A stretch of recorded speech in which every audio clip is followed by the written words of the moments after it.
first of all, congratulations on the film.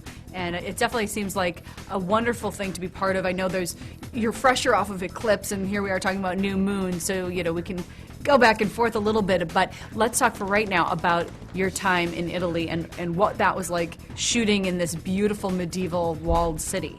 It was beautiful, and it was really really interesting to film when there's so many fans around and 5,000 people in the square where we were filming, which was something I've never really experienced on a set. So yeah, it was a real cool experience for me. We're seeing this lovely girl transform into this evil character who we've never seen that side of you, Dakota. Right, yeah, it was definitely first time playing such an evil character, but that was one of the reasons I wanted to do it, because it's really fun to play bad girls. I think more fun than playing a good girl. Well, especially because your everyday life, for as many films as you've done since such a young age, you lead a very normal existence. You're a cheerleader, you hang out with your friends, and then vampire at night. I really enjoy having that balance of kind of not two lives, but the time where I can just go to school and do all that and then do what I love to do at the same time. Are you a little bit like Hannah Montana? I knew it was going to sound like that. It's okay. Best of both worlds. I can do that, yeah.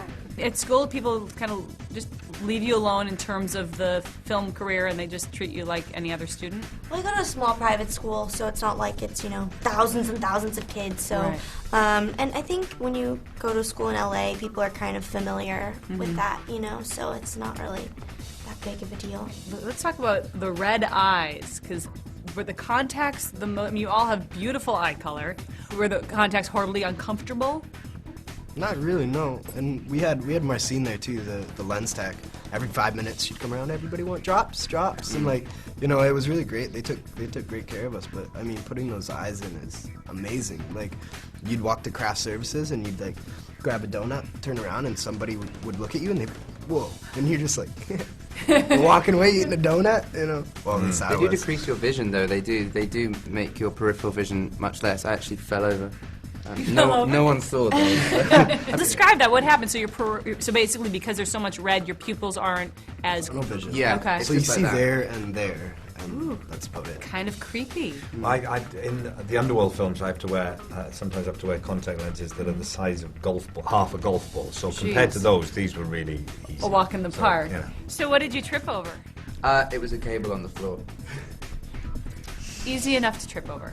Honest mistake. I know. I felt like an idiot, though. I kind of got up and I was like, did anyone... Okay, I'm cool. There you go. Just get a little strut out of that, And for you guys to be part of a film where you're playing these, really not nice vampires overall, and you have kind of that duality of the Cullen, Coven, and you, do you like being the mean ones?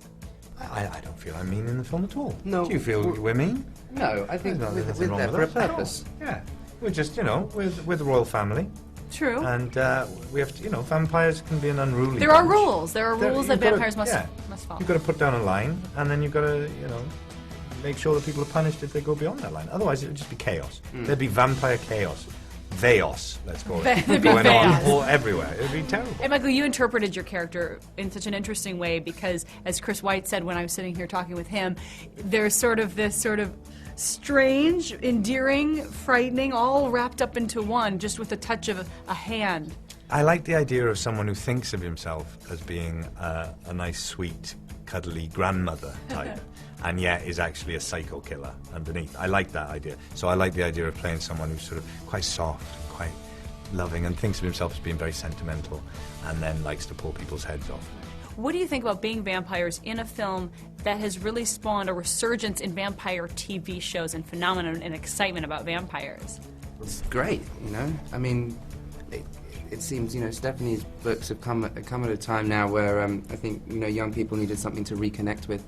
And it's come at a time where popular culture now is so important in everyday life. Music is so important in everyday life. And the first film really tapped into that notion of identity that I think young people are missing.